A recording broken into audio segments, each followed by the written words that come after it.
ஜபம்.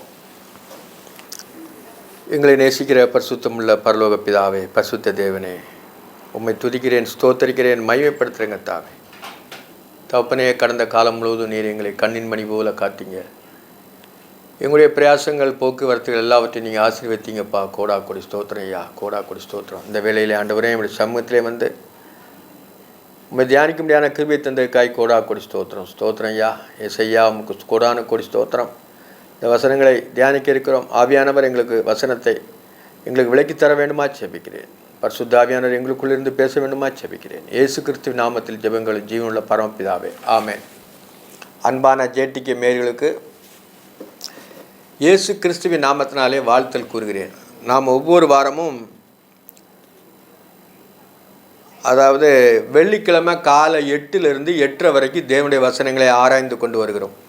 கடந்த காலங்களிலே நாம் ஆகமங்கள் 5 முடிச்சுட்டு நியாயாதிபதிகளில் 4 அதிகாரம் முடிச்சிருக்கிறோம். ஆகமங்கள் 5ல் மோசே எழுந்தது, நியாயாதிபதி எழுந்தது.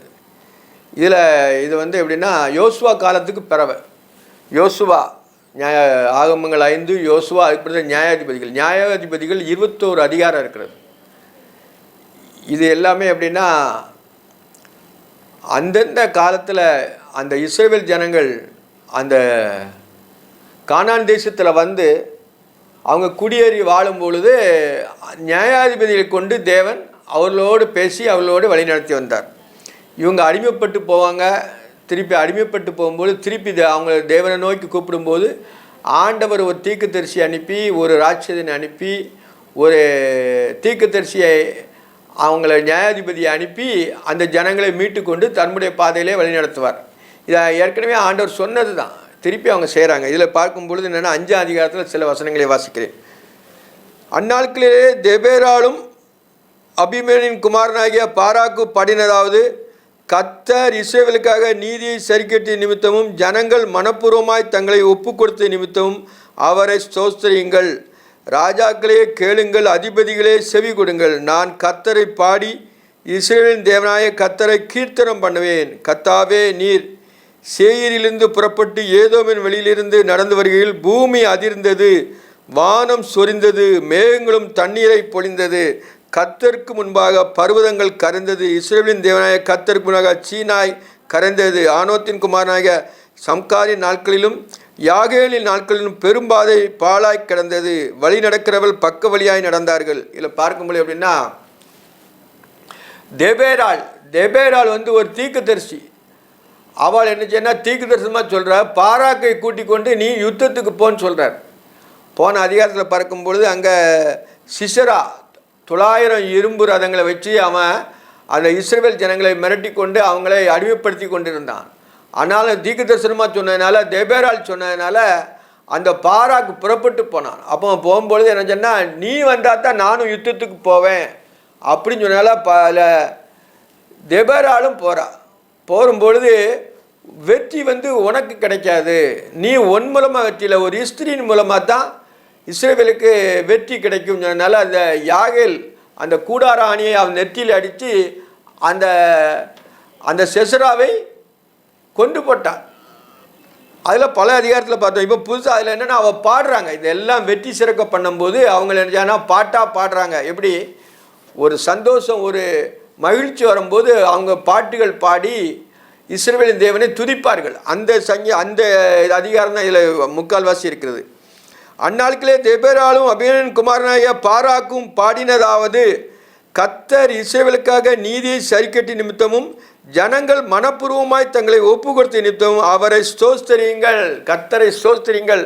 ஜனங்கள் முழுமையாக ஆண்டவர்கிட்ட ஒப்பு கொடுத்துட்டாங்க, ஆண்டவர் பக்கம் திரும்பிட்டாங்க. அந்த அஞ்ஞான வணக்கத்தெல்லாம் விட்டுட்டு அவங்களோட அந்த சோரம் போன அந்த வணக்கங்கள் எல்லாம் விட்டுட்டு தேவனிடத்தில் திரும்பிட்டாங்க, கர்த்தரிடத்தில் திரும்பிட்டாங்க. அதனால் அவங்க பாட்டுகளாக பாடுறாங்க.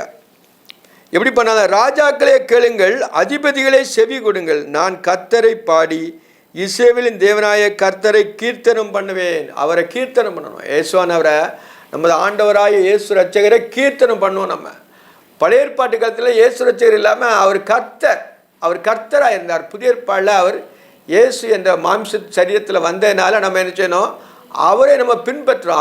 ஒரே கர்த்தர் தான். அந்த ஒரே கர்த்தரை மாம்சத்தில் வெளிப்பட்ட தேவனை நம்ம என்ன செய்யணும்?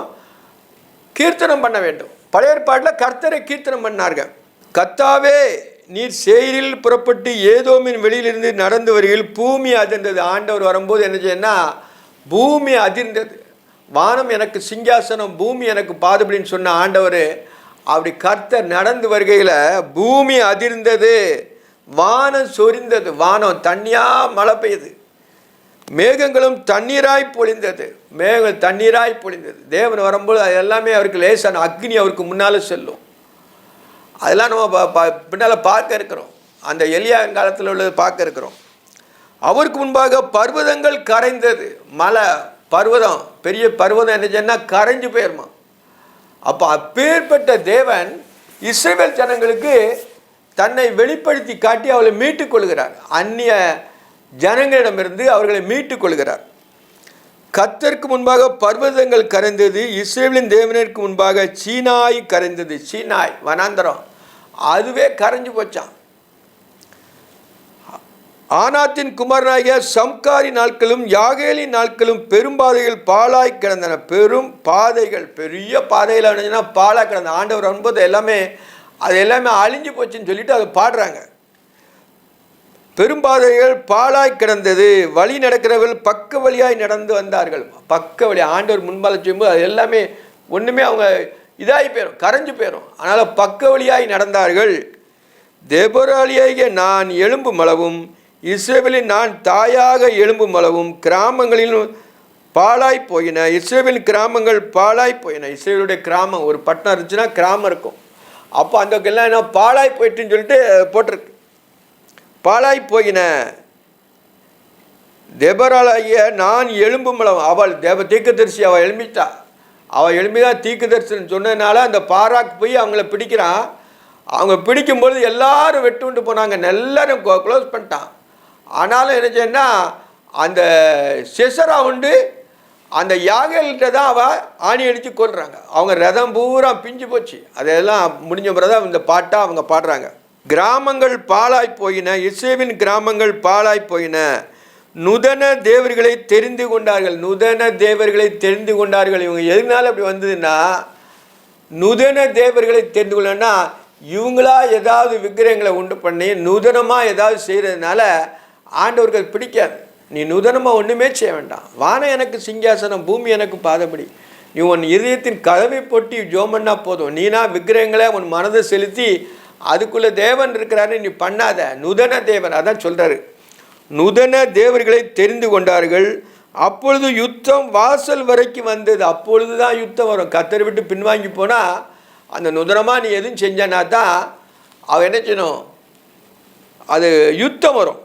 யுத்தம் வாசல் வரைக்கும் வந்தது. இஸ்ரவேலிலே 40,000 பேருக்குள்ளே கேடகும் ஈட்டியும் காணப்பட்டதுண்டோ. அங்கே பெரிய ஈட்டி வச்சு போர் செய்ய வேண்டியதில்லை, கர்த்தரே இவங்களை வழி நடத்துகிறாரு. அதுதான் சொல்கிறாவ. இஸ்ரவேலிலே 40,000 பேருக்குள்ளே கேடகும் ஈட்டியும் காணப்பட்டதுண்டோ. அதெல்லாம் இடியாது, அதெல்லாம் கிடையாது. ஆண்டவர் தான் இவங்களை யுத்தம் பண்ணி ஜெயிக்க வைக்கிறார். இவங்களுடைய இதனால, இவங்களுடைய வெற்றியினால, இவங்களுடைய யுத்த தடவலங்கள்னால அவங்க பண்ணலை. தேவன் தான் எல்லாம் செய்கிறத பாடுறாங்க. ஜனங்களுக்குள்ளே தங்களை மனப்பூர்வமாய் ஒப்பு கொடுத்த இஸ்ரவேலின் அதிபதிகளை என் இருதயம் நாடுகிறது. கர்த்தரை ஸ்தோத்தரியுங்கள், கர்த்தரை ஸ்தோத்தரிக்கணும் அப்படி அவள் பாடுறா. வெள்ளை கழுதைகள் மேல் ஏறுகிறவர்களே, நியாயசலத்தில் வீற்றிருக்கிறவர்களே, வழியிலே நடக்கிறவர்களே, இதை பிரஸ்தாபியுங்கள். வெள்ளை குதிரைன்னு போட்டிருக்காங்க. இஸ்ரவேல் ஜனங்கள் வெள்ளை குதிரையில் போனாங்களாம். ஏறுகிறவர்களே, நியாயசலத்தில் வீற்றிருக்கிறவர்களே, வழியில் நடக்கிறவர்களே, இதை பிரஸ்தாபியுங்கள். கர்த்தர் மகிமையாய் வெற்றி சிறந்தாருங்கிறத அவரை ஸ்தோத்தரியுங்கள் அப்படின்னு சொல்கிறாங்க. ஏன்னா அந்த பாராக்கு போர் செய்ததுனால அந்த அந்த செசரா அவனுடைய படையை வீழ்த்தினதுனால ஸ்தோத்திரிகள் பாடுறான். தண்ணீர் மெண்டு கொள்ளவும் இடங்களில் வில்வீரர்கள் இரைச்சலுக்கும் நீங்கினவர்கள் அங்கே கர்த்தரி நீதி நியாயங்களையும் அங்கே இஸ்ரவேலில் தமது கிராமங்கள் செய்த நீதி நியாயங்களுமே பிரஸ்தாபப்படுத்தல். கிராமங்களில் ஆண்டவரை நோக்கி கூடுறது, ஆண்டவருக்கு பிரார்த்தனை செய்வது எல்லாமே என்ன அவங்களாம் என்னச்சுன்னா பிரஸ்தாபப்படுத்துங்கள். இது முதல் ஜனங்கள் ஒலிமுக வாசல் போய் இறங்குவார்கள். ஒலிமுக வாசலில் தேவன் ஒலிவு வாசல் பழைய ஏற்பாட்டிலே போட்டிருக்கு. அப்போ அந்த ஒலிவு வாசலில் போய் இறங்குவார்கள். விழி விழி தெபராலே விழி விழி பாட்டு பாடு. அவங்க பாட்டு விழி விழி விழித்துக்கொள், தேவன் நம்மோடு இருக்கிறார் என்பதை விழித்துக்கொள். விழி விழி தெபராலே விழி விழி பாட்டுப்பாடு. பாராக்கே எலும்பு. பாராக்கு அவன்தான் அந்த கோத்திரத்தில், அந்த நப்தலி கோத்திரத்தில் உள்ளவன். அவன் என்ன சொன்னால், பாராக்கே எலும்பு அபியோமின் குமாரனாக உன்னை சிறையாக்கினவர்களை சிறையாக்கி கொண்டு போ. உன்னை சிறைப்பிடிச்சவங்களை நீ சிறையாக்கி கொண்டு போ அப்படின்னு சொல்லி பாட்டு பாடுறாங்க. மீதியா இருந்தவர்கள் ஜனத்தின் பிறப்புகளை ஆளும்படி செய்தார். கர்த்தர் எனக்கு பராக்கிரமசாலிகளின் மேல் ஆளுகை தந்தார். பராக்கிரமசாலிகள் மேல் ஆளுகை தந்தார். எவ்வளோ பெரிய பலசாலி தான் அவங்க. ஆண்டவரை யுத்தம் பண்ணனால அந்த பாராக்கு, அந்த குதிரையை, அந்த ரதங்களை பூரா அவங்க இது பண்ணிட்டாங்க. கர்த்தர் அவங்களுக்காக யுத்தம் பண்ணாங்களாம். அபிமெலேக்கு விரோதமாக இவர்கள் என்னுடைய எப்ரோயின் துளிர்த்தது. அபிமெலேக்கு விரோதமாக இவர்களுடைய வேர் எப்ராமிலிருந்து துளித்தது. எப்ராஹிம் கோத்திரத்திலிருந்து வேர் துளித்தது. உன் ஜனங்களுக்குள்ளே பென்யமீன் மனுஷர் உனக்கு பின் சென்றார்கள். காமாரிலிருந்து அதிபதிகளும் செபுலோனிலிருந்து எழுதுகோலையும் பிடிக்கிறவர்கள் இறங்கி வந்தார்கள். செபுலோன் கோத்திரத்தில் உள்ளவங்க எழுதுகோலை பிடிச்சி எழுதுகிறவங்க அப்புறம் இறங்கி வந்தார்கள். இசக்கராரின் பிரபுக்களும் தெபரால கூட இருந்தார்கள். பாராக்கை போல இசக்கார் மனுஷரும் பள்ளத்தாக்கிலே கால்நடையாய் அனுப்பப்பட்டு போனார்கள். அந்த அந்த யோர்தானுக்கு இந்த சைடில் உள்ள கோத்திரம் அது என்னது, எப்ராஹிம் கோத்திரம். அவங்க கோத்திரத்தில் உள்ளவங்கெல்லாம் செபுலோன் கோத்திரம். அவங்கெல்லாம் மலை மேலே வீடு கட்டினால அவங்கெல்லாம் இறங்கி வந்து எழுதுகோலை பிடிச்சிருக்கலாம், இறங்கி வந்து யுத்தம் பண்ணாங்களாம். இசக்காரின் பிரபுக்களும் தெபரோடு கூட இருந்தார்கள். பாராக்கை போல இசக்கார் மனுஷனும் பள்ளத்தாக்கிலே கால்நடையாக அனுப்பப்பட்டு போனார்கள்.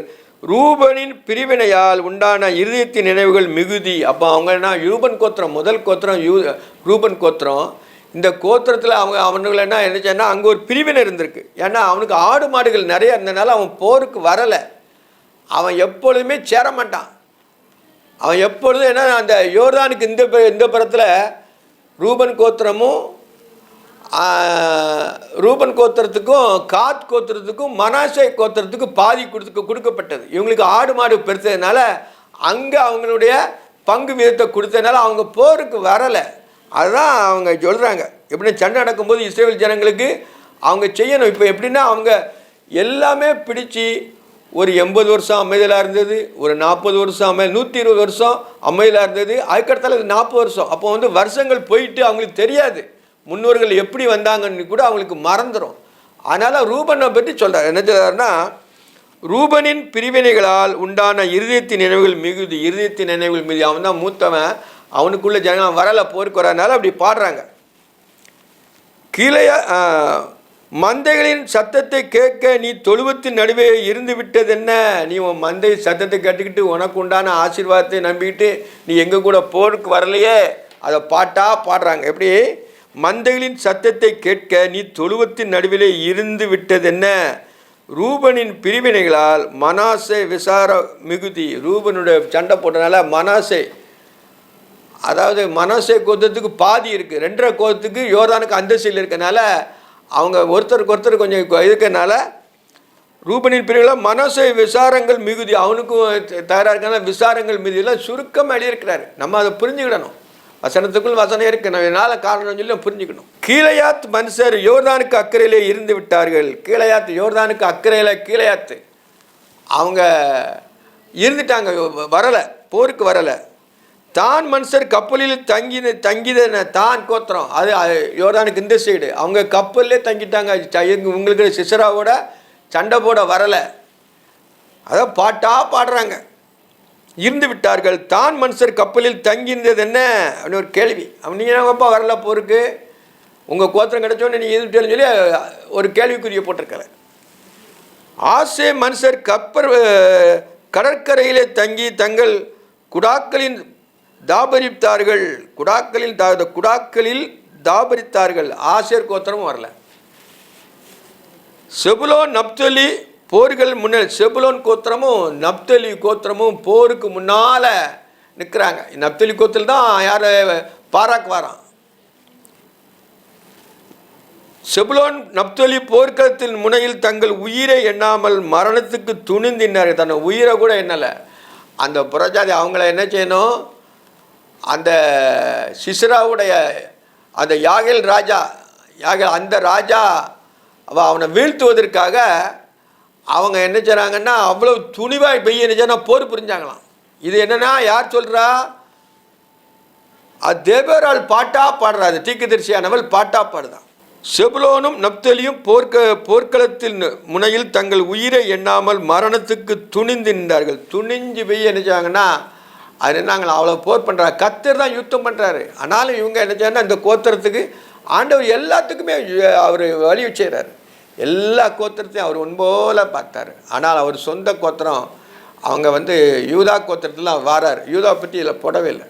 மரணத்துக்கு துணி நின்றார்கள். ராஜாக்கள் யுத்தம் பண்ணினார்கள். அப்பொழுது ராஜாக்கள் யுத்தம் பண்ண. அப்போது கானானியர் ராஜாக்கள் மெகிதாவின் தண்ணீர் அருகான தானாக்கிலே யுத்தம் பண்ணினார்கள். அவர்கள் திரவிய கொள்ளை கிடைக்கவில்லை. அவருக்கு திரவிய கொள்ளை கிடைக்கவில்லை. திரவிய கொள்ளைன்னா அவங்க திரவியம் தேடுவாங்க. அதாவது தங்கம் வைரம் அவங்க முக்கியமான பொருட்களை வச்சிருக்கனால அந்த திரவிய கொள்ளை கிடைக்கவில்லை. வானத்திலிருந்து யுத்தம் உண்டாயிற்று. வானத்தில் யுத்தம் உண்டாயிட்டுன்னு போட்டிருக்கு.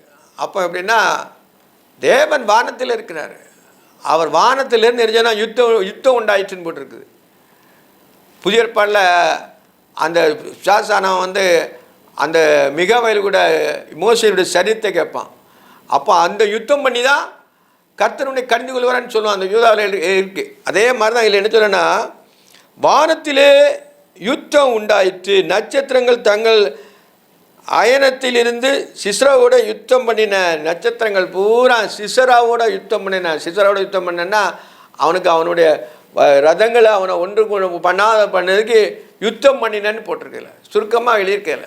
அப்போ அங்கே அவனை நட்சத்திரங்கள் பூரா தங்கள் அயனங்களிலிருந்து சிஸ்ராவுடைய அயனங்கள் அவங்க இருக்க இடத்துலேருந்து அவங்களுக்கு வெளிச்சம் கொடுக்காமையோ மற்றையோ ஏதோ அவங்களுக்கு விரோதமாக செய்து அவங்க சொல்லியிருக்குன்னு பைபிளில் எழுதியிருக்காங்க. சிஸ்ராவோட யுத்தம் பண்ணின கீசோ நதி, பூர்வ நதியாகிய கீசோ நதியே அவர்களை அடித்து கொண்டு போயிட்டு. கீசோ நதி அந்த நதி எழுதினா அவங்க யுத்தம் பண்ணனால அவங்கள எல்லாத்தையும் அடித்து கொண்டு போட்டிருக்கு. அடித்து கொண்டு போயிட்டு, என் ஆத்மாவே நீ பலவான்களை மிதித்தா. என் ஆத்மாவே நீ பலவான்களை மிதித்தா. அவங்க எல்லாம் பலசாலிகள். ஆனாலும் கர்த்தர் யுத்தம் பண்ணாலும் அவங்கள நதி அடிச்சுட்டு போயிட்டோம். இயற்கையே தேவனோடு அது ஆண்டவர் சொன்னதுனால அவங்க நினச்சேன்னா அவங்களுக்கு வெற்றியை கொடுக்குது. என் ஆத்மாவே நீ பலவான்களை மிதித்தாய். அப்போ இவங்க எல்லாமே இவங்களோட ஆத்மாவே மிதிக்கல அப்படி பாடுறாங்க. அவ்வளோ சந்தோஷத்தில் இந்த பாட்டு பாடுறாங்க. அப்பொழுது குதிரைகளின் குழம்புகள் பாய்ச்சலினாலே பலவான்களின் பாய்ச்சலினாலே பிளந்து போயின. பலவான்களின் பாய்ச்சலினாலே குதிரையினுடைய குழம்பு, அந்த ரெட்டை குழம்பு இருக்கும்ல, அதுக்கு ஒத்த குழம்பு, குதிரைக்கு ஒத்த குழம்பு தான் இருக்கும், அது ரெட்டை குழம்பு கிடையாது. அது என்னச்சேன்னா பிளந்து போயின. அவ்வளவு இவங்க போர் பண்ணினால கர்த்தரே அவங்கள அப்படி பிளந்து போச்சுட்டார். அவங்களுடைய குதிரையின் குழம்புகள் பாய்ச்சலினாலே பலவான்களின் பாய்ச்சலினாலே பிளந்து போயின. இவங்க ஓட்டம் சாட்டம் அலைஞ்சதுனால என்னச்சேன்னா குழம்புகள் ஓட முடியாது அவங்களால. ஆண்டவரே அவங்களுக்கு அப்படி பண்ணிட்டார். பிளந்து போயின. மேராசை சபியுங்கள், அதன் குடிகளை சபிக்கவே சபிங்கள் என்று கர்த்தர் சொல்கிறார். அந்த மேராஸ் அவனுடைய சபிங்கன்னார். நீ சபிக்கிறவளை சபிப்பேன்னு சொன்ன மாதிரி இவங்க சபிச்சாச்சுன்னா அவங்க சபிக்கப்பட்டு போவாங்க. அதனால தான் மேராசையின் சபியுங்கள், அதன் குடிகளை சபிக்கவே சபிங்க. நீ நாசமாக போனால் போயிடுவாங்க. அப்போ அவ்வளோ அழுத்தமாக ஆண்டவர் சொல்கிறார். அப்போ என்ன சொன்னால் கர்த்தர் சொல்கிறதா நடக்கும் என்று கர்த்தருடைய தூதனானவர் சொல்கிறார். கர்த்தரே தூதனானவர் சொல்கிறார்னு போட்டிருக்கு. அப்போ கர்த்தரே தன்னுடைய தூதனை அனுப்பி அவங்களை எல்லாருமே சபிக்கிறார். அவங்க சபிச்சாச்சு ஒன்றும் இல்லாமல் போயிடுவாங்க. சொல்லுகிறார், அவள் கர்த்தரின் பட்சத்தில் துணை நிற்க வரவில்லை. ஆண்டவர் பக்கத்தில் அவங்க சேர்றதில்லை. அந்த புறஜாதி பராக்கிரமசாலிக்குள்ளே விரோதமாய் தங்கள் கர்த்தர் பட்சத்தில் துணை நிற்க வரவில்லையே. பராக்கிரமசாலிகள் கூட கர்த்தருக்கு முன்பாக நிற்க முடியாது. அதான் எல்லாமே எழுதியிருக்கிற ஆண்டவர் வரவில்லையே. இஸ்ரேலுக்குள்ளே கோனியனானிய ஏப்போரின் மனைவி யாகேல் ஆசீர்வதிக்கப்பட்டவள். யாகேல் தான் யாகேல் குறித்தும் அந்த தெபோரால் பாடுறா. அவள் ஆசீர்வதிக்கப்பட்டவள். எப்போரின் மனைவியாக யாகேல் ஆசீர்வதிக்கப்பட்டவள். கூடாரத்தில் வாசமாக இருக்கிற இஸ்ரவேலுக்குள்ளே அவள் ஆசீர்வதிக்கப்பட்டவளே. கூடாரத்தில் இருந்தாலும் தேவனுடைய ஊழியம் செய்கிறதுனால அந்த எதிராளியாகிய அந்த சிஸ்ராவை அவள் கொன்றதுனால அவளை குறித்து பாடுறாங்க. தண்ணீரை கேட்டான், பாலை கொடுத்தாள். அவள் தண்ணீர் தான் கேட்டான். அவன் நம்ம ஓடி வந்து களைப்பினால அவன் ரதத்தை விட்டு இறங்கி வந்துட்டான், ஓடி வந்துட்டான். ஏன்னா அவனுக்கு அவ்வளவு போர் முனையில் அவன் நின்று அவளை தோற்கடிக்க போகிறார். யார்? பாராக்கு. அதனால் என்ன சொன்னா, தண்ணீரை கேட்டான், பாலை கொடுத்தாள். தண்ணீர் கேட்கும்போது அவள் பாலை கொடுத்தான். ராஜாக்கள் கிண்ணியிலே வெண்ணெயை கொண்டு வந்து கொடுத்தாள். வெண்ணெயை ராஜாக்களுக்கு கிண்ணியில் வெண்ணெயை கொண்டு கொடுத்தாள் இருக்கு. அவ்வளவு டயர்டாக இருக்கனால கொடுத்தாள், கொண்டு கொடுத்தாள். ஆகையால் தன் கையில் ஆணியும் தன் வலது கையில் தொழிலாளி சுத்தியை பிடித்து சிஸ்ராவை அடித்தாள். தன் கையில் ஆணியும் பிடிச்சி தொழிலாளியின் சுத்தியில் வச்சு, கனத்த சுத்தியில் வச்சு அடிக்கிறாள். சிஸ்ராவை அடித்தாள். அவள் நெற்றியுடன் உருவக்கடந்து அவள் தலையை உடைத்து போட்டாள். அவனுடைய சிஸ்ராவுடைய தலையை உடைச்சி போட்ட ஒரு பொம்பை மூலமாக தான், ஒரு பெண் இஸ்திரியின் மூலமாக தான் அவங்களுக்கு என்ன சொன்னால் மகிமை கிடைக்கும், இஸ்ரேல் ஜனங்களுக்கு விடுதலை கிடைக்கிறதுங்கிறத தெபோரால் சொன்னதை நிறைவேறுது. அவள் காலருகே அவன் மடங்கி கிடந்தான். அவன் காலருகே மடங்கி விழுந்தான். அவன் அங்கே மடங்கி விழுந்தானோ அங்கே மடிந்து கிடந்தான். அங்கே எங்கே மடங்கி விழுந்தானோ அங்கேயே செத்து போயிட்டான். அவன் ஆயாசமாக தண்ணி கேட்டு குடித்ததுனால அந்த ஆயாசத்தில் இவன் ஆணி அடித்ததுனால அவன் என்ன மயங்கி போனான். தேவன் தான் ஆணி அடித்து அந்த ஆணி மண்டையை தொலைச்சி தரையில் புகுந்த அளவுக்கு ஃபோர்ஸ் அடிச்சிட்டார். அப்போ அவ்வளவு தேவன் தம்முடைய பிள்ளைகளை இது பண்ணுறதுக்காண்டி அவர் நினச்சானா அவ்வளவு வைராக்கியமாக செய்கிறார். சிஸ்ராவுக்கு அடுத்தால் நினைச்சான்னா, சிஸ்ராவின் தாய் ஜன்னலில் நின்று பலகின வழியாய் பார்த்து கொண்டிருந்து அவளுடைய ரதம் வராமல் பிந்தி போனது என்ன, அவனுடைய ரதங்கள் ஓட்டம் தாமிருக்கிறது என்று புலம்பினாள். அவன் என்ன சிஸ்ராவன் வரலையா, போர் பண்ணிட்டு வரலையா, என் மகன் வரலன்னு சொல்லி அவள் அம்மா பார்த்துக்கிட்டே இருக்கா. சிஸ்ரா ரதம் வரும்னு சொல்லிட்டு அவள் தனக்குள்ளே அப்படி நன்றா. அவள் நாய்களை புத்திசாலிகள் அவருக்கு உத்தரவு சொன்னதுமின்றி அவள் தானும் தனக்கு மறுமொழியாக அவள் கொள்ளையை அவள் கொள்ளையை கண்டுபிடிக்கவில்லையோ. சிஸ்ரா கொள்ளையை கண்டுபிடிச்சிருப்பான், அதான் லேட் ஆகிட்டு அப்படி சொல்கிற மாதிரி. கண்டுபிடிக்கவில்லையோ, அதை பங்கிட வேண்டாமோ, அதை பங்கிடாண்டாமா அந்த கொள்ளையெல்லாம் அப்படின்ட்டு அவள் அம்மா சொல்கிறாங்க. இவங்க சொல்கிறாங்க இல்லையோ, அதை பங்கிட வேண்டாமா. ஆளுக்கு 2 பெண்களையும் சிஸ்ராவுக்கு கொள்ளையிட்ட பலவரண ஆடைகளையும் கொள்ளையிட்ட பலவரண சித்திராதயங்களையும் தையல் ஆடைகளையும் கொள்ளையிட்டவர்களின் கழுத்துக்கு இருவரும் பொருந்தும் சித்திராடைகளையும் பலவரமான ஆடைகளையும் கொடுக்க வேண்டாமோ என்றால், கர்த்தாவே உம்மை பயிக்கிற யாவரும் இப்படியே அழிய கிடவர்கள். அவள் என்ன சொன்னால் கொள்ளடிச்சிட்டு வர்றதுனால லேட்டாக வரான்னு சொல்லிட்டு அவள் அம்மா அப்படி நினச்சிக்கிட்டு இருக்கா அந்த இஸ்ரேலுக்குள்ளே. ஏன்னா அவன் அவ்வளவு பெரிய பராக்கிரமசாலியாக இருந்தான்னு சொல்லிட்டு இஸ்ரேல் ஜனங்களை ரொம்ப கொடுமைப்படுத்தினான்னு பழைய அதிகாரத்தில் நம்ம பார்த்துருக்கணும். அதனால் தேவன் அவர் நினச்சான்னா அந்த சிஸ்ராவை 900 ரதங்களையும் அழித்து சிஸ்ராவை ஒரு பெண் மூலமாக தலையில் மண்டையை போட்டு ஆணி அடித்து கொண்டு இது பண்ணி போடுறார். கர்த்தாவே உம்மை பயிக்கிற யாவரும் அப்படியே அழிய கடவர்கள். அவரில் அன்புகளோ வல்லமையோடு உதிக்கிற சூரியனை போல் இருக்க கடவர். அவருக்கு தேவனிடத்தில் அன்பு கூறியாச்சுன்னா அவங்க என்ன எழுதுறாருன்னா பைபிளில், அவரில் அன்புறுகிறவர்களோ, தேவனில் அன்புறுகிறவர்களோ வல்லமையோடு உதிக்கிற சூரியனை போல் இருக்க கடவர்கள். வல்லமையோடு உதிக்கிற காலையில் சூரியன் வல்லமையோடு எழும்பும், அது பிரகாசமாக ஒளியை கொடுக்கும். ஜனங்கள் எல்லாருக்கும் ஒளி ரொம்ப முக்கியம். அவங்கள கர்த்தரை சேவிக்கிறவங்க இந்த மாதிரி தான் இருப்பாங்க, சூரியனை போல இருப்பான்னு சொல்லியிருக்கு. அதான் சொல்கிறார், அவர்கள் அன்புகளே வல்லமையோடு உதிக்கிற சூரியனை போல இருக்க கடவர்கள்னார். தேவனில் அன்புகிறவர்களுக்கு வல்லமையோடு இருக்க கடவர்கள். சூரியனுடைய பிரகாசம் அவங்க முகத்தில் தெரியும், அவ்வளவு பிரைட்டாக இருக்கும். உதிக்கிற சூரியனை போல இருக்க கடவர்கள் என்று பாடினால், பின்பு தேசம் 40 வருஷம் அமைதலாக இருந்தது. பார்த்தீங்களா, 40 வருஷம் அமைதலாக இருந்ததுன்னு வெளியிருக்காரு. பழைய முன்னால் பார்க்கும்போது அந்த ஒத்தேனியலுங்கும்போது 80 வருஷம். அதுக்கடுத்தால இன்னொரு நியாயாதிபதி அவன் 40 வருஷம், இப்போவும் 40 வருஷம். அப்போ என்னென்னா ஒரு போர் நடந்துச்சுன்னா 40 வருஷம் அமைதியாக இருந்துன்னு போட்டிருக்கு. ஏன்னா இவங்க வழிவிலை கொஞ்சமாக போகும்போது அவங்களுக்கு அடிமைப்பட்டுருவாங்க. அப்போ தேவன் தீர்க்கதரிசியோ நியாயாதிபதிகளை கொண்டு ஒவ்வொரு ட்ரிப்பும் அவங்கள என்ன செய்யணும்னா பண்ணிக்கிட்டே வர்றாரு. இப்படி தான் பைபிள் வந்து கோர்வையாக கரெக்டாக இருக்குது. அது நம்ம சாதாரண ஆள் கூட லேசாக புரிஞ்சுக்கலாம். எப்படி உலகம் நடந்து நம்மளுக்கு லகுவாக இருக்குது. 40 வருஷம் அமைதியில் நடந்துட்டு ஒருத்தனை கொண்டதுனால, அந்த சிசராவை முறியடித்ததுனால, அந்த தெபோரால் பாடின பாட்டில் அவள் தான் தீர்க்க தரிசனம் சொல்லி அதை இஸ்ரவேல் ஜனங்களை மீட்டுக் கொள்கிறார். பின்பு இந்த தேசம் 40 வருஷம் அமைதலாக இருந்தது. இதோட அந்த அதிகாரம் முடிஞ்சது. 31 வசனங்கள் முடிஞ்சது. இப்போ ஒவ்வொரு தடவையும் அந்த இஸ்ரவேல் ஜனங்களை ஆண்டவர் ஒவ்வொருவனுடைய ராஜாக்கள்லேருந்து இவங்களை மீட்டுக்கொண்டே வரார். இவங்களுக்கு ராஜா கிடையாது, கர்த்தர் தான் இவங்களுக்கு தேவன். இதுக்கு பிறகு இவங்க ராஜா வேணும்னு கேட்பாங்க. அதுக்கு பிறகு சவுல், தாவீது அந்த ராஜாக்கள் வருது. இது பைபிள் அப்படி கிளியராக இருக்குது. இது எல்லாமே சிம்பிளான நடைமுறையில் ஆவியானவர் நமக்கு எழுதி தந்திருக்கிறார். ஒரு பாடல் பாடி நிறைவேற்றணும். இன்ப இயேசு ராஜாவை நான் பார்த்தால் போதும், மகிமையில் அவரோடு நான் வாழ்ந்தால் போதும். இன்ப இயேசு ராஜாவை நான் பார்த்தால் போதும், மகிமையில் அவரோடு நான் வாழ்ந்தால் போதும். நித்தியமா மோட்ச வீட்டில் சேர்ந்தால் போதும், அல்லேலூயா கூட்டத்தில் நான் மகிழ்ந்தால் போதும். அல்லேலூயா கூட்டத்தில் நான் மகிழ்ந்தால் போதும்.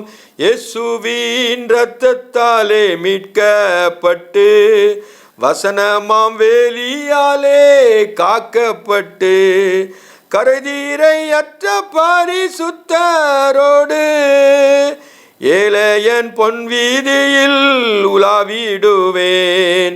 ஏழையான் பொன் வீதியில் உலாவிடுவேன். தூதர்கள் வீணைகளை மீட்டும் போது, நிறைவான ஜெய கோஷம் முழங்கும் போது, அல்லேலூயா கீதம் பாடிக்கொண்டு அன்பராம் இயேசுவோடு அகமகிழ்வேன். அன்பராம் இயேசுவோடு அகமகிழ்வேன். முற்கிரீடம் சூட்டப்பட்ட தலையை பார்ப்பேன். பொற்றிடம் சூடி நானும் புகழ்ந்திடுவேன். வாரினால் அடிபட்ட முதுகை பார்த்து, ஒவ்வொரு காயங்களால் முத்தம் செய்வேன். ஒவ்வொரு காயங்களால் முத்தம் செய்வேன். என்னுள்ளம் நன்றியாலே நிரந்திடுதே, எந்த நின் பாக்கிய வீட்டை நினைக்கையிலே. அல்லேலூயா ஆமென் அல்லேலூயா, வர்ணிக்க எந்த நாவு போதாதையா. வர்ணிக்க எந்த நாவு போதாதையா. ஆகாய காலம் என்று முழங்கிடுமோ, ஏழை என் நாவல் என்று தீர்ந்திடுமே. அப்பா என் கண்ணீர் என்றும் துடைக்கிறாரே, ஆவலாய் ஏங்கிடுதே எனதுள்ளம். ஆவலாய் ஏங்கிடுதே எனதுள்ளம். இன்ப இயேசு ராஜாவை நான் பார்த்தால் போதும், மகிமையில் அவரோடு நான் வாழ்ந்தால் போதும். ஜெபம். எங்களை நேசிக்கிற பரிசுத்தமுள்ள பரலோக பிதாவே, ஆண்டவரே, நீர் இஸ்ரவேல் ஜனங்களை, உடைய சொந்த ஜனங்களை ஆண்டவரே, நீர் ஒரு ஆட்டு மந்தையை போல வழி நடத்தி வந்தீரப்பா. ஆனாலும் அவங்க வழி விலகி போகும்பொழுது தீர்க்கதரிசிகளை கொண்டு ஆண்டவரே அந்த ராஜாக்களை முறியடித்து, ஆண்டவரே நீர் இயற்கையிலே அந்த நட்சத்திரங்கள் உமக்கு ஆண்டவரே அவனங்களிலிருந்து சிஸ்ராவோடு யுத்தம் பண்ணினேன் என்று நாங்கள் வேதத்திலே காண்கிறோம்ப்பா. இயற்கை மூலமாய் சத்துருக்களை அழித்து போட்டதுக்காக நன்றி அப்பா. சோத்திரம் சோத்திரம் ஐயா, கோடா கோடி ஸ்தோத்திரம். கர்த்தாவே, உம்மை அறிவது நித்திய ஜீவன். நீர் எங்களுக்குள்ளே வாசம் பண்ணவதற்காக நீர் மானினாய் வந்தீரப்பா. சோத்திரம் சோத்திரம். இந்த அறிவு எங்களை அன்பு கெட்டாதது, இந்த அன்பு கெட்டாத புத்தி கெட்டாத இந்த அறிவை நாங்கள் உணர்ந்து கொள்ள உணர்வை எங்கள் ஒவ்வொருவருக்கும் தர வேண்டுமா ஜெபிக்கிறேன். எங்களிலே குறைகள் குற்றங்கள் எல்லாவற்றையும் மன்னிங்க. நாங்கள் மாம்ச சிந்தை உடையவர்கள், உம்முடைய ஆவின் சிந்தையிலே நடத்தப்பட கிருபை செய்ய வேண்டுமா ஜெபிக்கிறேன். குற்றங்குறைகள் எல்லாவற்றையும் மன்னிங்க. சாந்த குணத்தை எங்களுக்கு கற்றுக் கொடுங்க. நீர் எங்களிலே பிரகாசிக்க வேண்டுமா ஜெபிக்கிறேன். இயேசு கிறிஸ்துவின் நாமத்தில் ஜெபங்களின் ஜீவனுள்ள பரமபிதாவே, ஆமென்.